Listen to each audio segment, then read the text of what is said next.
he would see me somehow, and he'd just kind of run, a little bit of a run, and he'd hey, and he would take my hand and take my bag, and then he'd bring me in his maroot. So when I knew that I liked him, as a human being, as a person, and looked at his inside, is I was very, very sick. I lost 40 kgs. I was so sick. And then I ended up going home after that. But while I was sick, I kept getting, someone brought you lemon. Someone brought you avocado. Someone brought you fruit. It was Elvis.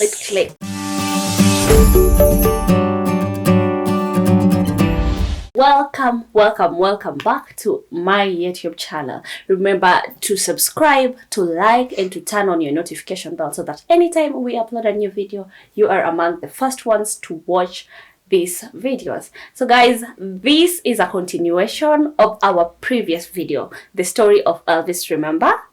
Elvis grew up on the streets, literally without parents, and his life was a bit hard. And he comes slowly and gets us to a point where there is love that changes the kind of life that Elvis was living. And now we want to know, who is this love? Who crowns the story of Elvis? And yes, you can't wait to see her.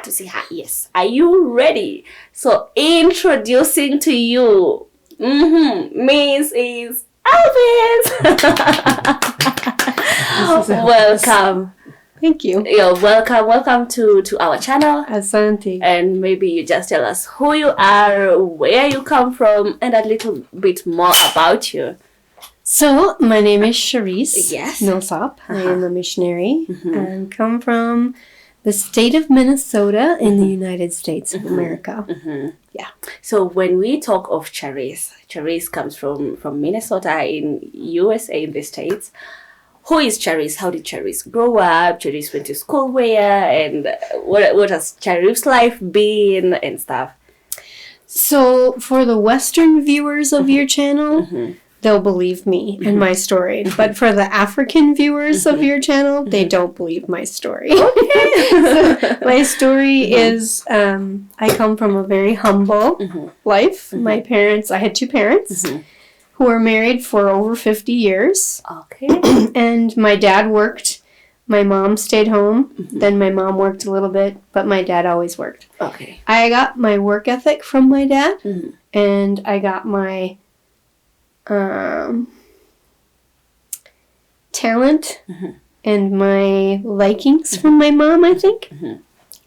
And when I grew up, we were a Catholic family. And when I was 10 years old, we went to a Jesus People revival in Minneapolis. Okay. And my entire family went. I have an older brother, an older sister, a younger sister, my mom, my dad, my aunt, my uncle, my other aunt and uncle and their kids. And we went to this big revival, and it was all about Jesus, and Jesus saves, and Jesus loves you. And Jesus. Yeah. Okay. And you need to get saved. And my dad, he was actually a very quiet man. Quiet, but very funny, cheeky funny. Okay. And he just jumped up out of his seat, and he was like, well, are you guys coming? He was moved by the Holy Spirit. We all just jumped up, and everybody was saved that day. Oh. Yeah. That's pretty interesting. Right? Okay. And so, you get saved when you're very young. I was 10. And your life changes as you get older. And so my brothers, my sister, my brother and my sisters all went there different ways. And high school happened, and I grew up in America, which is amazing. I love America. Okay. Although right now, yeah, there's a lot of things that the devil has taken a hold of in America, and we need to pray against those things. Okay. But my faith has always been super strong in my life. If you want to know something about me, I'm immovable. My faith is immovable. Okay. I love Jesus. That's really strong. Yeah, I have a very strong faith, and I always kind of wanted to be a missionary after that. My parents had lots of friends who we went to church with who were missionaries. And so I was like, wow, I totally want to do that. I want to travel the world and I want to help people. And, you know, you're a kid. And, you know, before that I wanted to be a nun, a Catholic nun. So I think faith was always going to be a part of my life. But I'm glad that I am here in this path instead of the other one. I don't know. I grew up with kind of a normal childhood in America. We were not rich. We struggled a lot to make ends meet. I walked to school every day like normal kids. We played outside. We played games like normal kids. And then went to high school. I loved to sing. I thought, oh man, I'm going to do singing in my life. And I entered a bunch of competitions with my church and traveled all over the United States and sang in special choirs and did tours and things like that. I had a really good life. Good upbringing. Yeah. Okay. Like I was in a family unit. We all got along. Everything was great. And then after high school, I think people just get to a point in their life where I think this generation is at right now, your generation, where you're finding yourself, you make your own decisions, you have to support yourself, so it kind of changes you. It makes you into an adult, right? And if you don't leave your family's house, if you don't go out on your own, you're just immature and a kid, You're pretty not going much. to be a responsible person. Exactly. Okay. So at a very young age, when I was 17, I moved out of my house. And I was finishing high school, but I was independent. And I worked 3 jobs. And I don't know, I like I said, I was like my dad. Like I worked all the time. And I got married and I had a son. Okay. And then my husband left. And so I was a single mom for a long time. Yeah. Well, there were issues. Okay. He left for someone else. Let's just say that. And so I just decided to stay single. I was like, man, I don't need a man. That kind of a thing, you know, like, I can raise my son on my own. I raised my son, and that tug inside of me to be a missionary was always there. But I'm a very responsible person. So I just kept saying, you know, Lord, I was getting married. Oh, now I'm having a baby. Oh, no, I'm divorced. Oh, now I'm a single mom. You know, there's always an excuse. And so that's what, one day I just said, you know what? Okay. And I decided to go into missions. Okay. And it took a lot to get there. I had a career in America, and I worked for some great companies, and I had amazing friends, and I loved my family, but there was just something inside there saying, you need to go and you need to proclaim that Jesus loves people and care for people. Care for the needy, care for the sick, care for the widows and the orphans. And it's not just about being like a preacher or a teacher or something like that. It's about actually loving people the way Jesus loved people. Accepting people the way Jesus accepted people. Not living in their sin and accepting their sin, but loving people and letting them know that there is an eternity that they can look forward to and a hope that they can have that surpasses our understanding for sure. Wow, that is so heartwarming. So at what point, while still in the USA, at what point did you decide, like, I am going to do missionary like full time?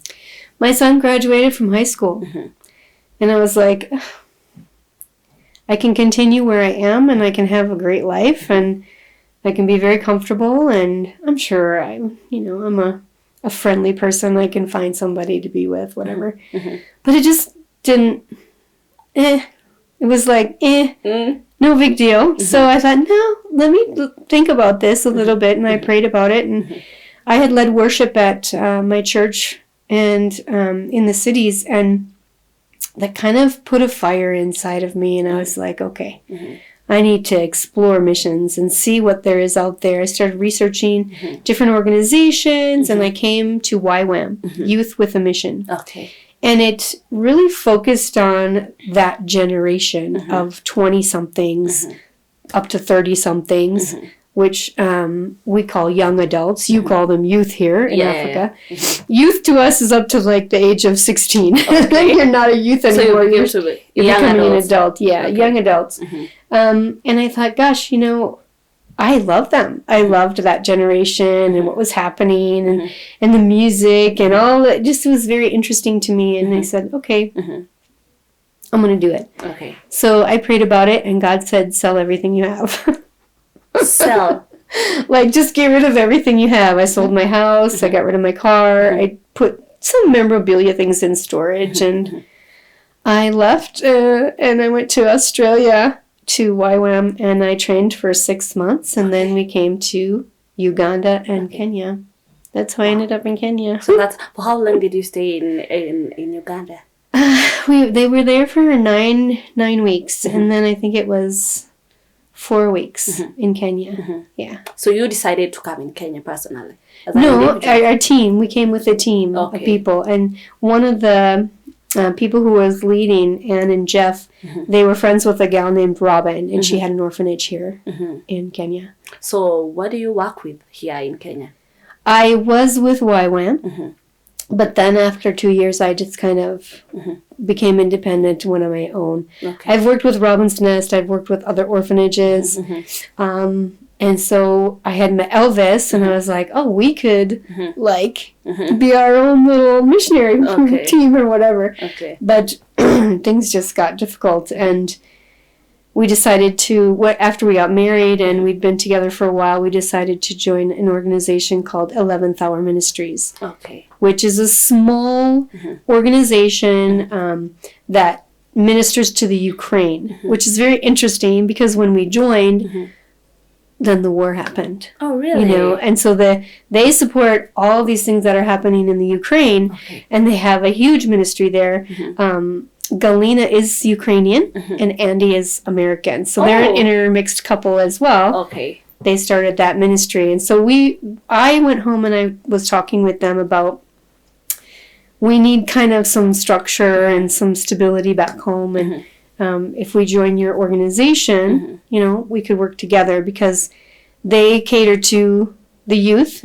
In Ukraine, once you're 15 or 16, you're no longer able to be in an orphanage or any government facility. Okay. So you're basically given, I think, the equivalent of probably 7,000 or 8,000 shillings and told, okay, go live your life. That's it. But that's not bad. It's not really good in Ukraine. It's a harsh life, yeah. So so they're pretty much orphaned again.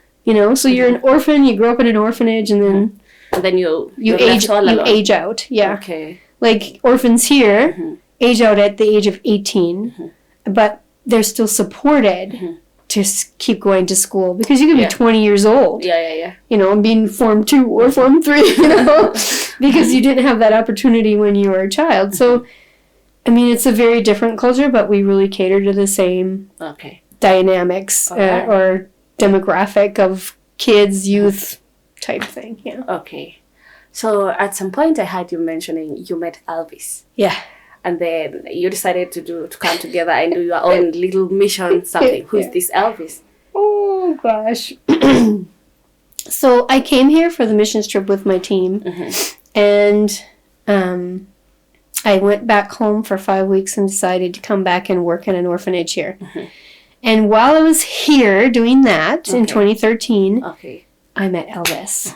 My rendition of our first meeting is a lot different than his. Okay. But I just don't think he remembers. Let's get your story then. So the first time I met Elvis, what I remember the most is his smile. As you can see from his interview, he has all smiling, a joyful smile. Yeah, and it's very inviting, and it kind of brings you in. So my friend Robin and I decided to climb Mount Luttrell, and so we had hired Marut. And Elvis was the driver. And he was wearing this little hat cocked to the side. He had a little tank top on. I think you were wearing a gold necklace and You're kind of a person, yeah, he was like major, like, like rapper type. Yeah. Mm-hmm. And I remember when we got in the Marut, I sat down and he was in the front seat and he just turned around and he's like, hi, and it was like, wow, like this big smile, and he's like, oh, so nice to meet you, welcome to Kenya, blah, blah, blah. That was the first time I met Elvis, and I thought, wow, he has an amazing smile. And then that was pretty much it. Nah. I want to get the details of how it came to be. Yeah. So you're meeting here the first time. Yeah. He has this big smile, and then what? So then my friend Robin left because I was kind of taking her place, and I was on my own. And so I would walk from Makutano to Kandui and then hit the stage and pick up a ride to town if I was going to town. And every time, it was like, every single time, Elvis was at the stage. Like he was waiting for me to get there or something. And even if he was in the front of the line, I don't know how he saw me. Like, you're coming like where Ketia's is now. So I'm coming that direction, coming from the backside of Ketia's.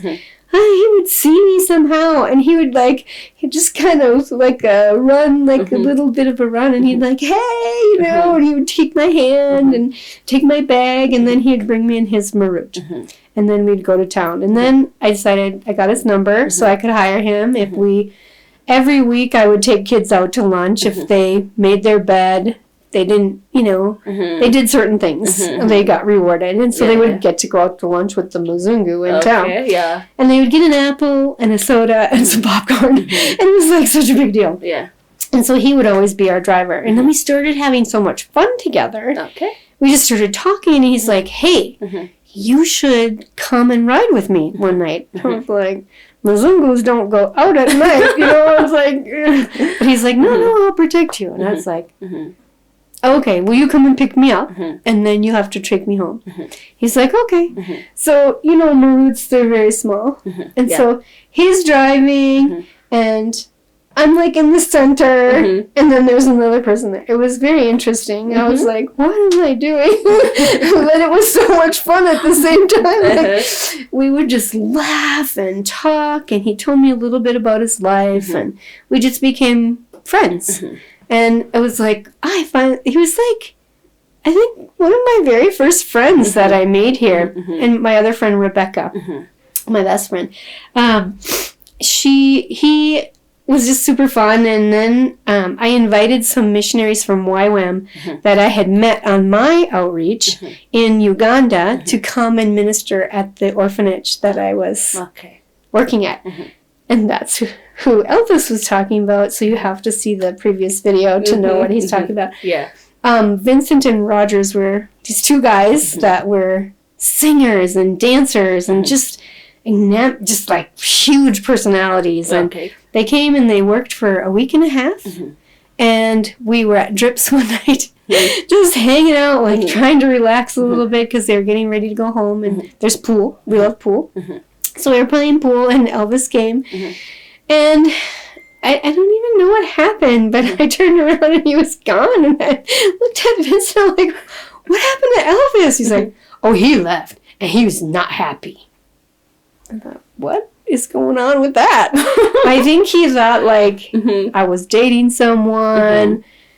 He didn't know, and he didn't know if he should ask or whatever. And then I saw him a few days later, and that's when he asked me out, like, on a date. Okay. And so we went to Midtown Hotel. Do you remember this, Elvis? Do you remember? We went to Midtown Hotel, and we had a Coke, a Coca-Cola. And I think we had some chips. And we just talked and talked and talked for like 4 or 5 hours. Just telling each other about each other's lives and all of that. And then, I don't know, we were together almost every day after that, every day that we could be. And then I got really sick. And, I had typhoid and malaria at the same time. And when I knew I liked him, that's probably your next question. It's like, when did you know that you liked him? Exactly. I'll tell you. So when I knew that I liked him, like as a human being, as a person, and looked at his inside, is I was very, very sick. I lost 40 kgs. I was so sick. And then I ended up going home after that. But while I was sick, I kept getting, like, someone brought you lemon. Someone brought you avocado. Someone brought you fruit. It was Elvis. It clicked. Yeah, it was Elvis. And he was just dropping by the orphanage, which was not in town. It was, like, on the inside of Makutano. He would just drop those things by and just check on me. And then after I got better and I came back to Kenya, he asked me, would you be my girlfriend? And we had gone on a double date with our friends, John and Nellie, who were married for 3 years and had never been on a date, imagine.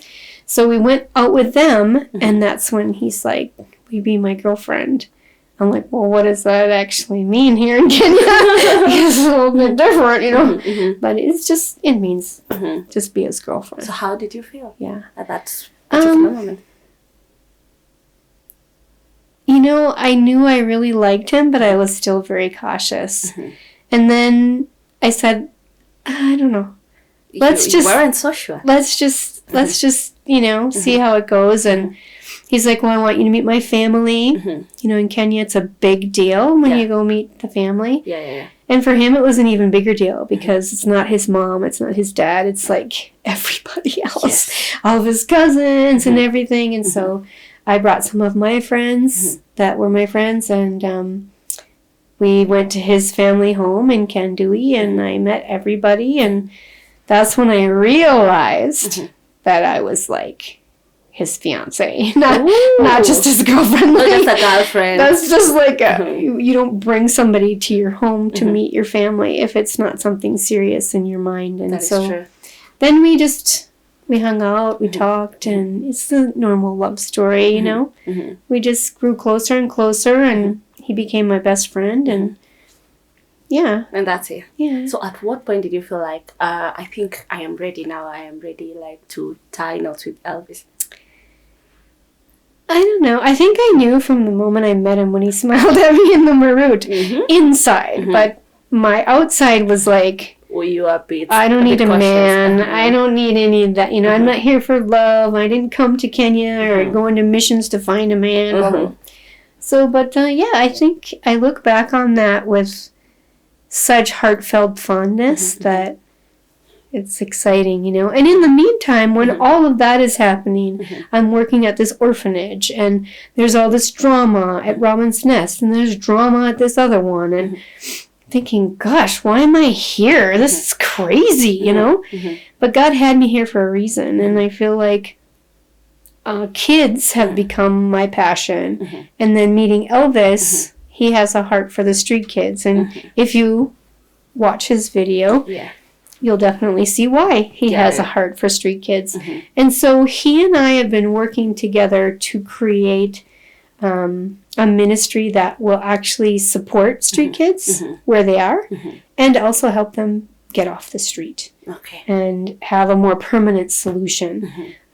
So yeah, we got married, and I don't know. And then there's something Elvis said about the visa and blah blah blah. So after meeting his family, I wanted to bring him to America to meet my family. You know, if we're gonna be together, people have to know he's like a real person. You know, I talk about Elvis, and in America, Elvis is a big deal. Elvis Presley was a singer who was like Michael Jackson. Like, first Elvis is the king, and Michael Jackson is the king of pop. So Elvis came first. So when I tell people my husband's name is Elvis, there's a little bit of a chuckle, you know. So I'm like, they gotta meet him so they know that he's real. And so I wanted to bring him home. So we started the passport process. He got his driving license. He's got all of his records. We've done all the area chief. I mean, it's a lot of work. It's a lot. And so we went, and he was denied. So then we applied again, and he was told something like, we need your school certificate or something like that. And we had to hire a lawyer, and then that didn't work. And he applied like 5 times, maybe 6 actually. And it still failed. And it failed. And as you know, in Kenya, you can maybe find someone to help you.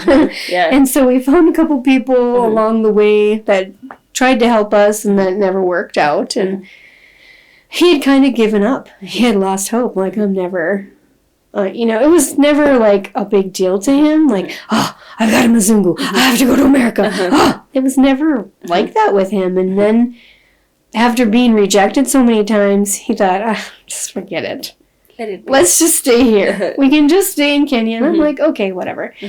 And then I went home for a visit, and I came back, and he's like, I think I want to try again. Then COVID hit. And then we had that whole COVID fiasco and all those restrictions and everything. We thought, oh, forget about it. That's just going to be like more money, and it's never going to go anywhere. So after that was pretty much done, last year, 2022, we decided we'll try one more time. Okay. We met this guy one time when we were in Nairobi. He's amazing. If anybody ever needs a contact for a guy that can help you do the process, this guy is amazing. Just link it somehow. And then it didn't work out again. And it was the same thing. Oh, you need this. But it was all about money, let me tell you. Immigration, it was all about money. And Elvis just decided, I'm going to go back to Kisumu. And at one point, I think they thought he was Ugandan. At one point, they're like questioning his Kenyan birth, It was just ridiculous things. Ridiculous things. His family's here. He has his birth certificate. He has his paper. It was just one of those things that, for me as an American, I don't understand. It was so disgusting. It was just so... It's unnecessary. It's frustrating. And if they would improve the processes and curb corruption some way, this country would have so much more travel potential. Like, people would be able to travel more people would come here. It would be more of an interpersonal relationship instead of separation. Like Ruto is trying to get rid of the visas now. So it's very interesting what's going on in your country right now. But yeah, so he decided, I'm just going to go to Kisumu by myself. And I wish he would have told you this story. But, and I was like, okay.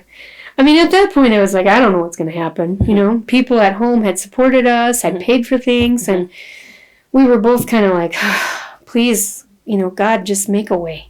Make a way. Because if it's in your will for him to have his passport and to travel, you'll make a way. Yeah. And your timing is perfect. We're going to trust in you. We're going to trust your timing.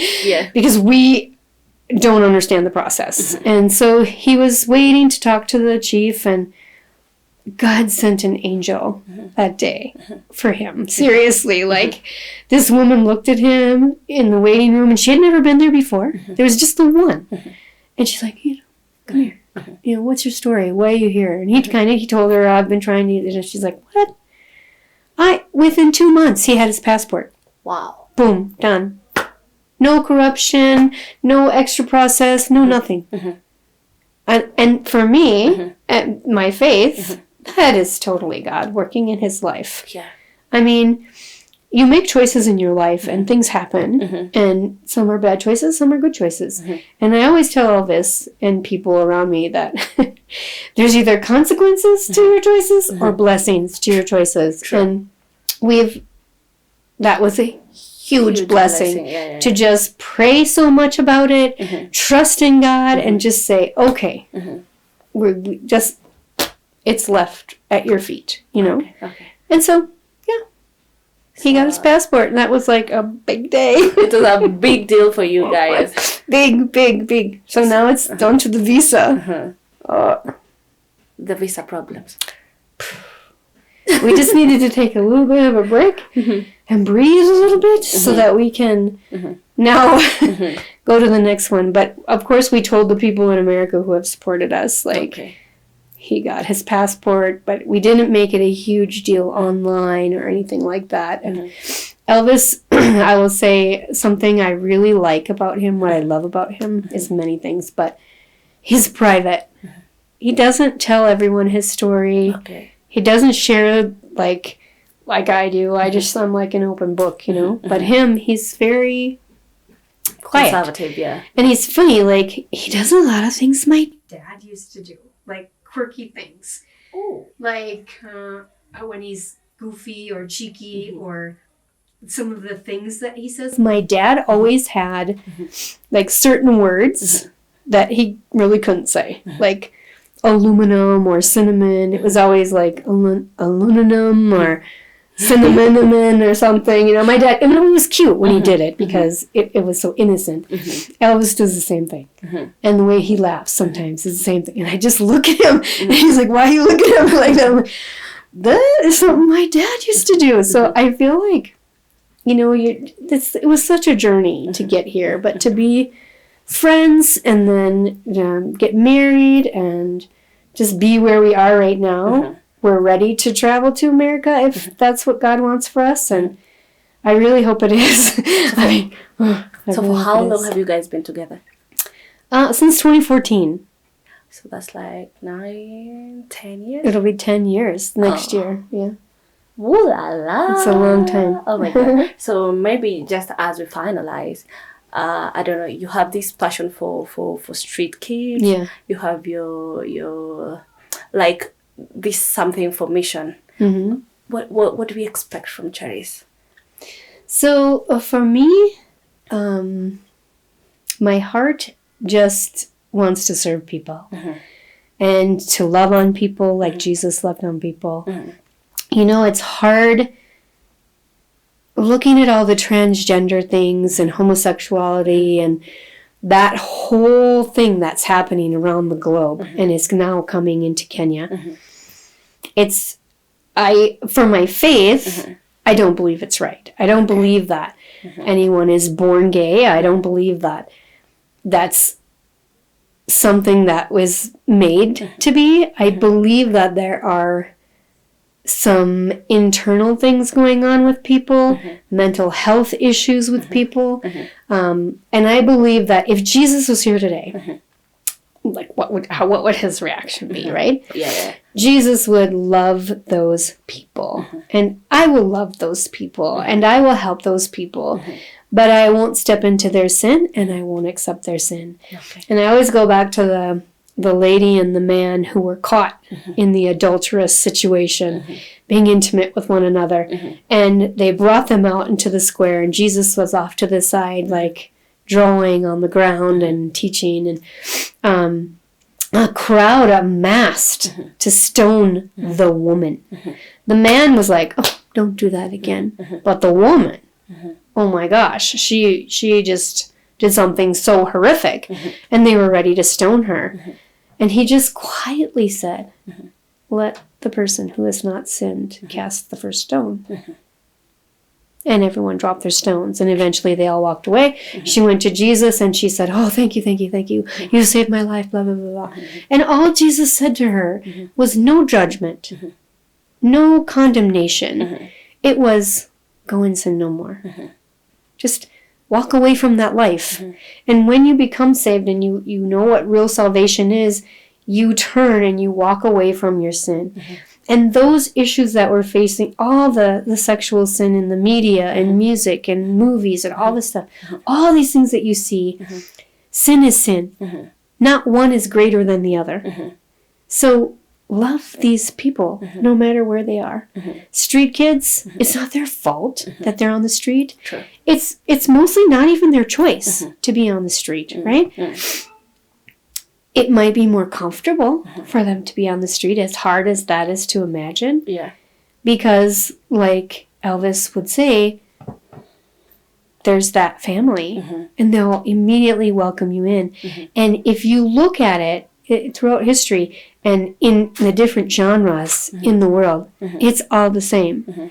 That genre will welcome you in. If you decide to be a street person, the street people will welcome you in. Yeah. If you decide to be a homosexual, the homosexual community will welcome you in. If you decide to be whatever, a thief, the thieves are going to welcome you. So there are sinful things in life you will always be welcome to do. Always. Okay.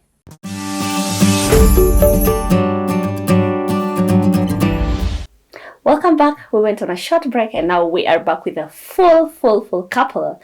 So maybe we'll just be talking to them a few little things of how life has been since they got together, since they got married. And yes, so we'll start with, as Elvis says, ladies first.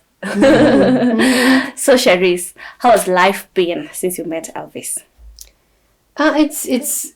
It's good. Like, I'm happy that I'm with someone like him, and he's such a kind and generous person. Life in Kenya, in general, is good. It's difficult as a white woman because everyone looks at me like I'm kind of not a real person. Mazungu. Yeah, Mazungu. And it's just everyone thinks that, we're millionaires, and that's my thought. it's tough. Yeah, I mean, you're taught from a very young age to hold out your hand when a Mazungu comes by, right? Yeah. And I'm not sure why that is. I think it's the white person's fault, probably, because we came and we gave all these things with nothing required, and because it's a third world country is you didn't used to be a third world country, and now there's so much poverty that people come and they give a lot. And me, I'm a long-term missionary, so I'm a bit different than the people who come bringing all 5 bags of goodies and money and to help people and do projects and things like that. I actually live here and I'm married and have a family, and so it's different for me. Yeah. Okay. Something I've really wanted to ask you. You see, at some point you said you had given up on matters love. You just said that you're going to do missionary. Do you regret that?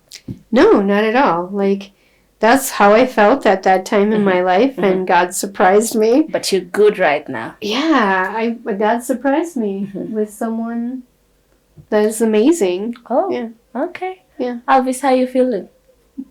How has life been with Charisse since you people met? Yeah, life has been good for us, but bad at the same time, because people always look at you like, oh, you have Mzungu, so you need to build me a house. You need to build me a big house, a very nice house. You need to build me a borehole. Like, it's just always giving. And sometimes it can make you feel bad because it's not what she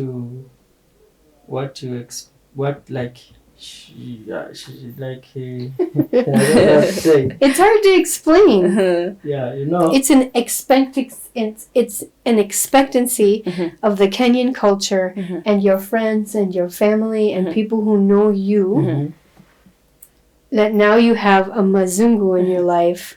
It cuts your relationship with friends, because as I said, I was driving town service driver, and every friends I have there, they're all the same. They're drunkards. Like, drinking is not bad. It's your choice. If you choose to drink, you drink. But either it may get you at the point where destroy your relationship or destroy your life. Yeah. Okay. So they will be just like, oh, this guy got Mzungu. They talk. Get Mzungu. He has money. He doesn't give us money. He does not associate himself with us. Yeah.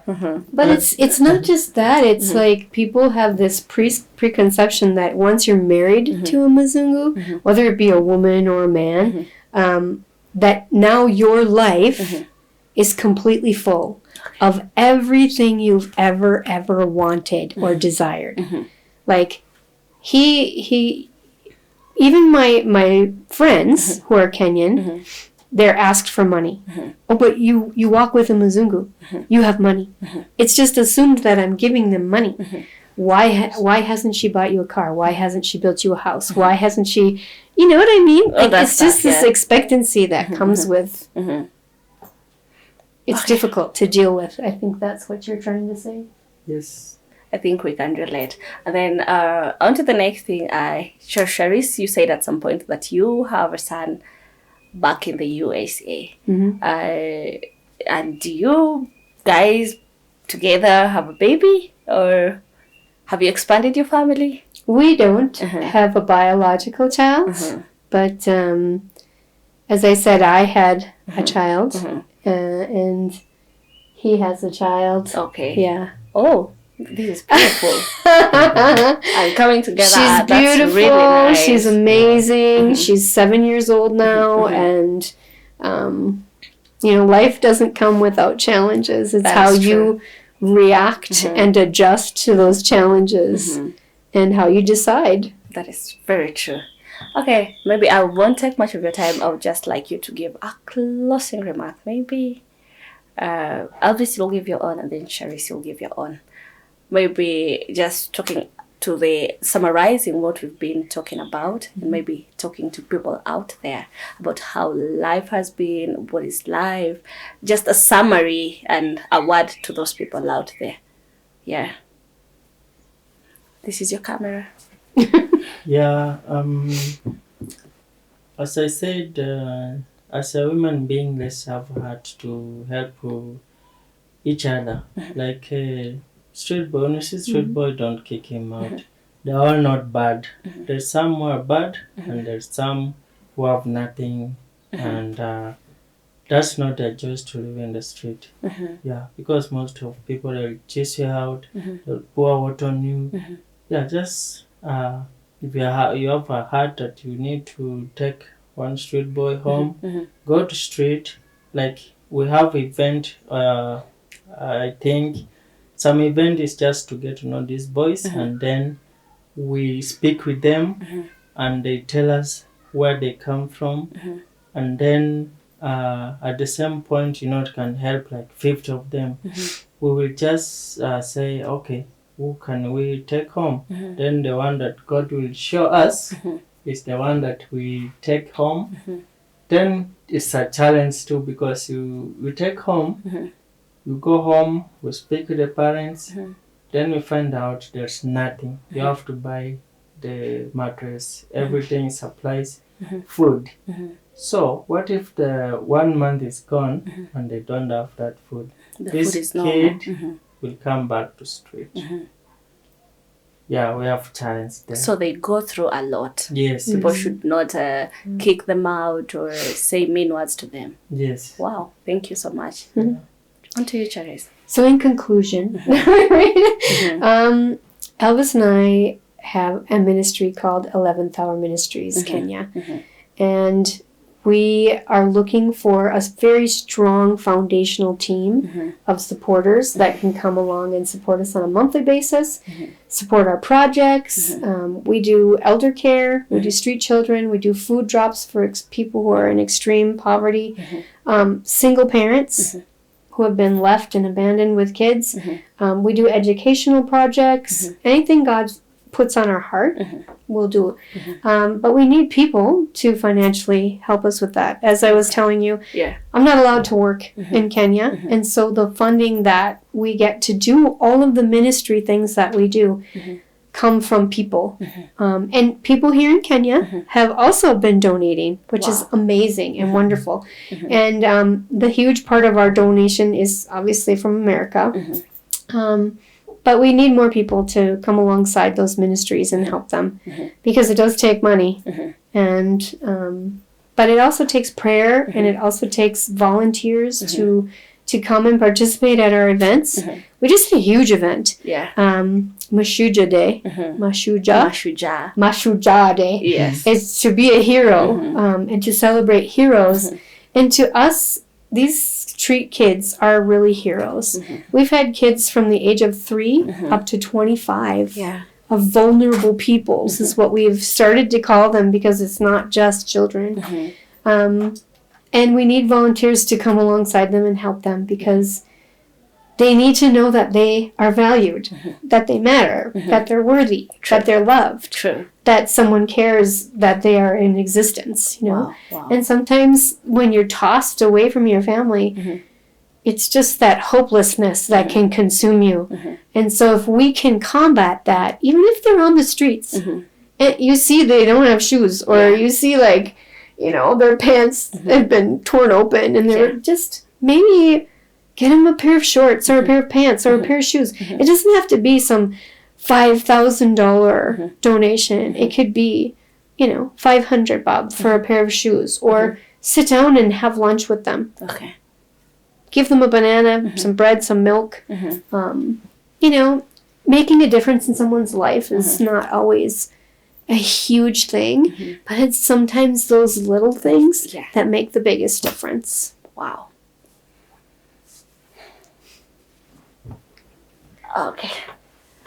Wow, I love the fact that you've said it's always the small things, those little things that makes the difference. And oh yes, 11th Hour Ministries is making a huge difference in this region. Actually, you guys are doing amazing, and we are really grateful. We've hosted Sharice and Elvis, and we've had their beautiful love story and what they are doing here in Kenya. And yes, it's been amazing. So thank you so much for watching this video.